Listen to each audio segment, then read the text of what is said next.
When life gets hard, like maybe you're fearful about the political climate, or you're worried about your family's safety, or you're just so burnt to a crisp because of life, nothing else seems to matter. And suddenly you start to abandon your goals, like maybe starting to invest, or losing that baby weight, or finishing your degree. And listen, I'm not here to judge or dismiss your feelings. My goal is to sit with you in them. But I also want to offer you some hope. And I want to show you some ways that you can stay connected to your goals, even when life is hard and everything in you just wants to quit. My name is Rachel. I'm a financial coach, and my husband and I are on our journey to reach financial independence and retire early. And my passion is to inspire others to start their journey as well. So what gave me the idea to make this video is I was recently talking to a friend, and she was telling me about everything that was going on in her life. And she was just telling me that life is heavy right now. Her and her family are going through a lot of difficult times, and she says that it's just every day is uncertain. She's fearful about a family member, that she's worried that when they leave, are they going to be able to make it back home safely? And she was just telling me that, as much as she tries to stay positive and not allow the fear to consume her, is very overwhelming. And because of that, she hasn't really been able to focus on her financial goals that she has for herself. And I was telling her that, of course, you haven't been able to focus on your financial goals because you're in survival mode right now. And when your brain is in survival mode, like usually the prefrontal cortex is in control, and that's the area of your brain that controls your decision making. But when your brain is in survival mode, the amygdala turns on, and that's the area of your brain that controls your emotions, and it is supposed to help keep you safe. And so it's okay to not be okay when life is hard, when life isn't going the way that you thought it would go. It's okay to not be okay. It's okay to not be able to deal with your goals right now. It's okay that maybe you can't make an extra payment on your debt right now. Maybe you just have to make the minimum payments. It's okay if you skipped a week at the gym. And it's okay if you haven't been able to even touch that business plan. That's okay. Because when you're in survival mode, just surviving is winning. So when someone tells you that you need to try harder or work harder when you're in survival mode, it's like telling someone that has a broken leg that they need to run faster. It doesn't work. And you need to first acknowledge the problem before you try to supply a solution. And I find that a lot of times financial advice or even personal growth advice can come with this assumption that we have this unlimited access to willpower and mental clarity, and that's just not realistic. So just know that you're not lazy, you're not flaky, you're human. It's not a character flaw, it's biology. So when life gets hard and things get heavy, it is very easy to feel like you have no control over what happens in your life. And that only intensifies your stress and anxiety. So the first thing you want to do is reset your locus of control. And basically what that means is you can either have an internal locus of control or an external locus of control. So an external locus of control is feeling like everything out there controls what happens in your life, whether it be the government, the economy, your boss, your family, your friends, the weather, traffic. Everything else controls what happens in your life. But when you have an internal locus of control, that means that you feel you have control over what happens in your life. You have ownership and power over what happens in your life. So resetting your locus of control is basically you taking your power back. Yes, life might be hard right now. Things might not be going the way you thought they would, but you have the power to take back control over your life and then control what you can control.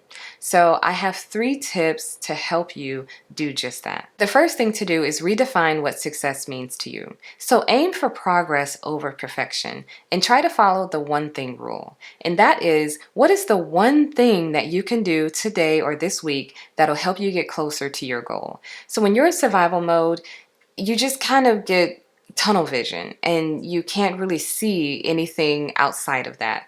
But Following the one thing rule helps you to break down these big goals into small wins. So maybe you can't put a big, payment towards your debt this month that you wanted to, but maybe you can just, all you can handle is the minimum payments, and that's fine. Maybe all you can handle is just checking on your account balances and staying in the loop of your finances. Maybe you can't do a 5-day workout routine that you wanted to do, but you can do a 10-minute walk. So all of these tasks are small wins and that all together leads to progress. The second thing to do is don't rely on willpower. Build systems. So when you have zero mental energy left and you're at your wit's end, you also lose all of your willpower as well. And that makes it harder for you to do the habits that you usually do to help you reach your goals. And, a lot of people feel like, oh, I just need to try harder. I just need to try harder. But that's not the answer. You need to build systems because systems work when you can't. So whatever your goal is, you should create a system around it so when you lose all your motivation because life is hard, your system is still working in the background, moving you closer to your goal. And that's why I talk a lot about automation on my channel, because when you don't have the, mental energy to make another decision, your system is working for you automatically. So in terms of your finances, your bills should absolutely be on auto pay. You should not be having to go in and pay each bill every single month. It should be on auto pay. Your investing and your savings should be automatic. You should have a transfer from your checking account to your savings and investment accounts every single month. You shouldn't have to think about those things. It should be automatic. If your goal is to lose weight, you should, you can meal plan, and every Sunday, like clockwork, you know that you're going to meal prep so that you have your meals made throughout the entire week. So you don't have to think about, oh, what am I going to eat? Oh, I'm tired, I don't have time. It's already done for you. Or put out your clothes the night before so you can work out in the morning. That decision is done for you. If you want to start a business, maybe calendar block out some time at the same time every day or every week to work on your business. So setting up these systems is what's going to help you to continue to move forward towards your goals without you having to have the willpower and the motivation all of the time. The third thing to do is to remember your why, or as I call it, your irresistible goal. So I always talk a lot about having an irresistible goal on my channel. And if you're not familiar with that, it basically means a deeply personal and highly desirable life goal that you would do anything to achieve. And so my family's irresistible goal is for my husband and I to retire early so that we can homeschool our kids and just experience amazing life experiences together. But your irresistible goal might be to live abroad for 6 months, or to open up a bed and breakfast in Vermont, or to just get healthy enough to run a marathon with your children. It could be whatever you want. But I find that when you have a strong why, and you can picture it, like you can see it in your mind. You can see that amazing life full of choices and full of freedom. Honestly, I don't know anything more powerful that'll help you get back up when life punches you down. Remember that this too shall pass.